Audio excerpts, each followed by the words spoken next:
ये मन इसमें बड़ा एक में बना लो इसमें। हाँ एक में बना, इसमें बना ले एक में तो ये मेरा भी मुद्दा और तुम्हारे और मेरे मुद्दे अलग अलग कभी भी नहीं रहे इसमें। और जितनी जल्दी ज्वाइनिंग मिल जाए उतना ज्यादा फायदा है, ये तो सभी लोगों को है ही। ये जो मुद्दा जो बनता है ना, जैसे जो ज्वाइनिंग लटकती है, मैं हमेशा इस बात के खिलाफ रहा हूँ कि कोर्ट केस नहीं करने चाहिए। बाई चांस किसी का नंबर आता भी नहीं है तो अगली भर्ती और लटक जाती है, भैया अपन अगली भर्ती के अंदर काम सही करके उस काम को देख लो, ज्यादा सही रहता है। ये कोर्ट केस के कारण जो ये मामला लटकता है ना, तो यहाँ दिक्कत है। और मैंने तो जो है, मैं जब भी मौका मिला है, किसी भी मंत्री से मिला हूँ, सीएम से मिला हूँ या किसी से भी मिला हूँ। अभी जो पीछे जो है टीचर्स डे पर वहां टोहाना गया था, देवेंद्र बबली जी मिले, वहाँ मेरे अच्छे मित्र हैं, बढ़िया जानकारी है, और बनने से पहले भी जो है जानकारी थी, उन्हीं के उसमें हमारी जो है ब्रांच है। तो सीधा मिले और बोला मास्टर जी क्या हाल है, माँ ठीक है, पुलिस की ज्वाइनिंग करवा दो। मैं तो ये बालक जो है इतने जो है घूमने लग रहे। तो भाई ये दर्दनाक तो चीज है, इतनी भयंकर बेरोजगारी, उसमें इतना सब करके और बड़ी मुश्किल से पढ़ के यहाँ तक पहुंच के, और अब जो कुछ भी नहीं मिल रहा, तो ये बेहद गलत है। और मेरी तरफ से मांग सरकार को हमेशा रही है और आगे भी मैं इस बात को उठाता रहूंगा कि भाई जल्दी से जल्दी ये ज्वाइनिंग दी जानी चाहिए। फिर भी हम लोगों को है ना, हम जहां भी रहते हैं सभी लोगों को ये बोलना चाहिए कि ये जो कोर्ट केस है या इस प्रकार के जो प्रोसीजर हैं जो भर्तियों को लटकाते हैं, वो काम नहीं होना चाहिए। कोई एक जना दो जना जा करके वो कर देता है। मैंने ये बात पहले भी जो है सीएम साहब को जो 2-3 बार जो है मेरी डायरेक्ट बातचीत में भी ये बात हुई थी कि जो इस प्रकार से जो केस वाला मामला बनता है ना, तो यहाँ दिक्कत है। और अब भी तुम्हारी भर्ती के ऊपर मैंने कहा था कि जितने लोगों ने केस कर रखा उतनी पोस्ट रख के बाकियों को ज्वाइन दे दो, ज्वाइनिंग करवा दो, उसमें क्या दिक्कत है।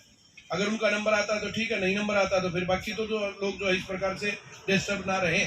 और इतने उदास मत हो तुम यार, तुम्हारे दुख में हम भी दुखी हैं, पर ऐसे दुखी होने से ज्वाइनिंग मिलनी नहीं है। और वैसे तो जमाने में बोला जो है गम बहुत ज्यादा है, पर जो है इतना दुखी होने से उसका समाधान नहीं होता है। तो आप लोग जो है निराश ना हो, 2 दिन आगे पीछे ज्वाइनिंग तो होगी ही होगी। और जो ये फार्मूला लगा रखा था, ये फार्मूला सही है। मेरी जो है जैसे जी, मैं अभी कुछ दिन पहले ही आया था, मेरे ख्याल से 5-6 दिन, 2 हफ्ते हुए नहीं है उस बात को, सीईटी के पेपर के बाद आया था। तब मैंने जो पूरा समझा था कि जो ये क्या फार्मूला है और इसमें कोर्ट में आप लोग कैसे खड़े हो जाओगे।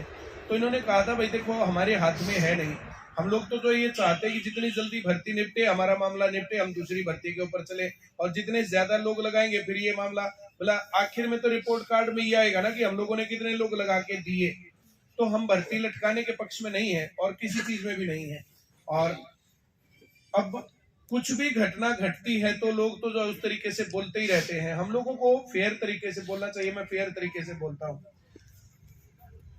जब सही मामला होता मुझे लगता है सरकार का पक्ष लेना चाहिए, जब गलत मामला होता जब लगता है भाई सरकार के खिलाफ बोलना चाहिए। बहुत सारे लोग बोलते रहते हैं मेरे को कि भाई आप सरकार के पक्ष में हो या विपक्ष में। तो मैं तो जवानों के पक्ष में हूँ, अपने बच्चों के पक्ष में हूँ।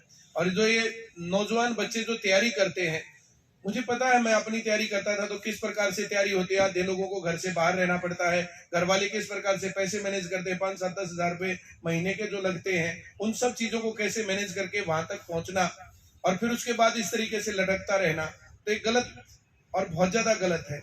और माँ बाप इंतजार करते हैं उस लाइन का कि माँ मेरा सिलेक्शन हो गया, पापा ज्वाइनिंग आ गई, आज हम लग जाएंगे। ये लाइन कहने के लिए जो सबके मन के जो ये भाव है कि हम कब ये बोले, और उनकी आंखों से आंसू टप टप पड़े कि बहुत इंतजार कर लिया इस बात का। और बहुत ज्यादा लंबी तो भर्ती है, लटक ही गई। 19 के इलेक्शन से पहले लटकी थी, तब निकली थी। तब से जो तैयारी करते करते 22-3 साल इस काम के, बोला ये था तो जो है ब्याह शादी पर थे करवाने का टाइम, पर ये पेन घिसा घिसा के नाथा की लकीरें मिट गई, पहली मिट गई है, पहली मिट गई। बोला जिनके रिश्ते हो गए थे वे भी टूट गए। बोला मेरा ना ज्वाइनिंग होगी कि ना होगी, तो क्या करें क्या नहीं करें। एक तो सर यहाँ भी ऐसा है, एक तो यहाँ बैठा है भाई गाना ही है, एक नहीं बाकी लोग बताते नहीं। हाँ, ऐसे ये घटनाएं हैं।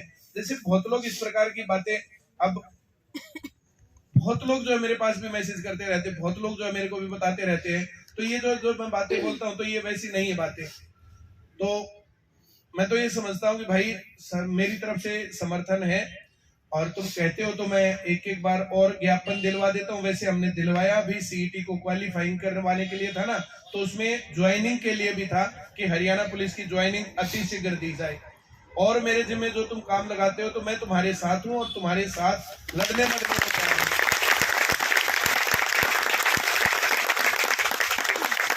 मैं तो हमेशा इस पक्ष में रहा हूं कि जितनी जल्दी भर्ती निपटे अगली भर्ती का रास्ता निकले, जितनी जल्दी भर्ती निपटे उतनी जल्दी भर्ती का रास्ता निकले।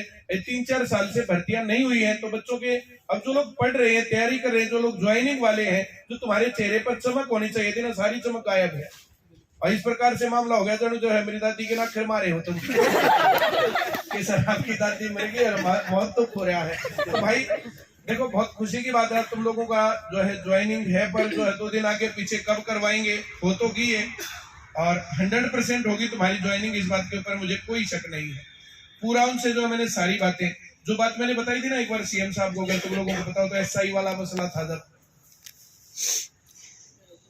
3 सेंटर का एसआई का एग्जाम कैंसल हुआ था। हाँ, कैंसल हुआ था, और मुझे कह रहे थे आप कैंसल के लिए जाओ।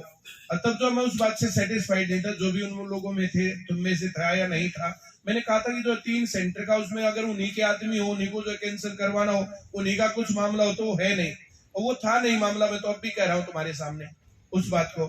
फिर मैं वहां जाकर के मैंने कहा था, बोला इस नॉर्मलाइजेशन का क्या तरीका अपनाए, तो मैंने कहा था कि ऊपर के 4 गुना या 5 गुना लोगों को बुलाओ, सभी लोगों को, और इतने लोगों का फिर दोबारा से टेस्ट लो। उस तरीके को जो है इन्होंने अपने तरीके से फॉर्मुलेट किया है, और जैसे 4 एग्जाम होंगे तो ऊपर के 4000 लोग उस शिफ्ट के, 4 उसके, 4 उसके और 4 उसके, इस तरीके से है। और मैंने पूरा जो है 2 घंटे लगाए थे उस दिन मैंने, और 2 घंटे लगा करके वो पूरा प्रोसीजर समझा था। इसमें तुम्हें कोई चिंता नहीं है, तुम्हारी भर्ती पर कोई संकट नहीं है। 2 दिन आगे पीछे ये कहानी है।